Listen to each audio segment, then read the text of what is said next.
Assalamualaikum warahmatullahi wabarakatuh. Izin berdiri Taruna Utama Riki Dermali, STB 5038, Prodi Teknik Kemasyarakatan B. Sini saya ingin menjelaskan tentang mata kuliah kepemimpinan, di mana sini saya ingin menjelaskan tentang karakter, sifat-sifat, dan syarat-syarat pemimpin. Kepemimpinan adalah kemampuan seseorang memimpin untuk mengendalikan, memimpin, mempengaruhi pikiran, perasaan, atau tingkah laku orang lain untuk mencapai tujuan yang telah ditentukan sebelumnya.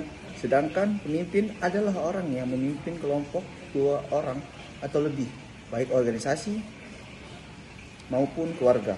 Syarat-syarat pemimpin ada 6.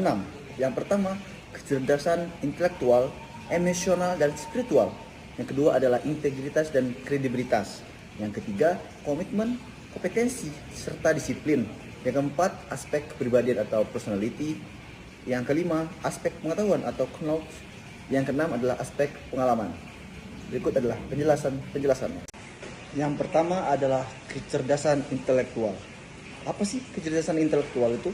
Kecerdasan intelektual adalah istilah umum yang digunakan untuk menjelaskan sifat dan pikiran yang mencakup sejumlah kemampuan seperti halnya kemampuan menalar dan juga merencanakan, memecahkan sesuatu masalah, serta berpikir abstrak, memahami suatu gagasan, menggunakan bahasa, daya tangkap, dan belajar. Kecerdasan emosional. Kecerdasan emosional ini memiliki beberapa komponen utama dalam kecerdasan emosional. Yang pertama yaitu kesadaran diri, serta yang kedua yaitu pengendalian diri, motivasi, empati, serta juga adalah keterampilan sosial. Kecerdasan spiritual ada beberapa macam unsur, yaitu adalah fleksibel, kesadaran diri sendiri, berani menghadapi masalah, serta mampu berpikir holistik. Fleksibel dalam artian yaitu kita dapat mengikuti perkembangan zaman atau mengikuti arahan, yaitu dan juga ada kesadaran diri sendiri, yaitu kita menyadari diri sendiri untuk memahami diri sendiri untuk melihat ke depannya bagaimana. Serta yang ketiga itu berani menghadapi masalah. Ciri-ciri orang yang berintegritas ialah yang pertama itu konsisten antara ucapan dan juga tindakannya. Yang dalam artian apabila kita mengucapkan A, maka tindakan yang kita lakukan adalah A. Jangan berbeda. Yang kedua yaitu teguh pendirian. Teguh dalam pendirian yaitu tidak mudah diusik oleh orang lain. Selanjutnya itu komitmen. Komitmen dalam memimpin. Seperti contohnya adalah komitmen hubungan dalam kerja, adalah komitmen dalam keluarga, serta komitmen dalam lingkungan. Komitmen dalam hubungannya adalah hubungan antara dua pihak, dalam artian pemimpin dan pemimpin. Serta yang kedua adalah komitmen kerja, yaitu perjanjian dalam kinerja.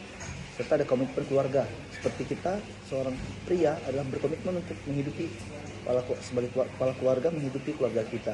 Serta ada komitmen lingkungan. Berikutnya adalah kompetensi. Kompetensi adalah kemampuan, keterampilan, serta pengetahuan yang dimiliki oleh seorang pemimpin untuk melakukan suatu pekerjaan atau tugas dengan baik. Serta manfaat kompetensi di dunia kerja sebagai pemimpin yaitu yang pertama meningkatkan tingkat produktivitas, perbaikan kinerja secara efektif, serta optimalisasi efisiensi biaya.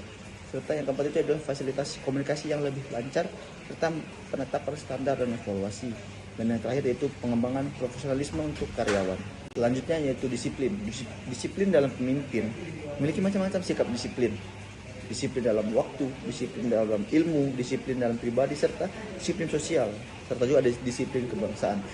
Disiplin dalam waktu yaitu kita bekerja sesuai dengan waktu, tepat waktu, tidak telat, itu namanya disiplin dalam pekerjaan, dalam pemimpinan.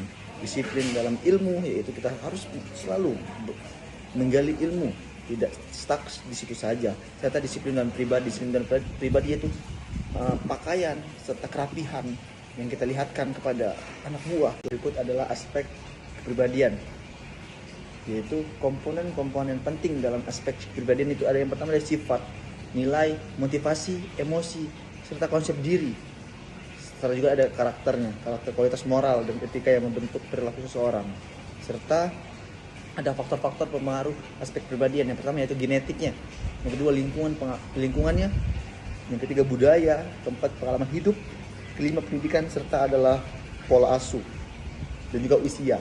Aspek pengetahuan yaitu karakteristik aspek pengetahuan itu ada aspek pengetahuan merupakan aspek kognitif, aspek pengetahuan dapat bersumber dari pendidikan moral serta formal pelatihan, serta aspek pengetahuan dalam bentuk sifat positif, serta ada contoh-contoh aspek pengetahuan yaitu pengetahuan tentang bahasa pemrograman, algoritma, serta ada pengetahuan faktual atau konseptual, yaitu manfaat pengetahuan membantu dalam membentukkan sikap positif dapat diekspresikan serta dalam bentuk karya atau hasil kerja. Serta yang terakhir itu aspek pengalaman. Pengalaman itu adalah suatu yang pernah dialami atau dijalani serta dirasakan atau ditanggung oleh dirinya. Aspek-aspek pengetahuan meliputi pengalaman hidup serta adanya pengalaman pribadi, pengalaman kerja, pengetahuan empirikal dan setelah itu pengetahuan prosedural. Sekian presentasi dari saya. Lebih kurangnya saya mohon maaf. Saya akhiri. Wassalamualaikum warahmatullahi wabarakatuh.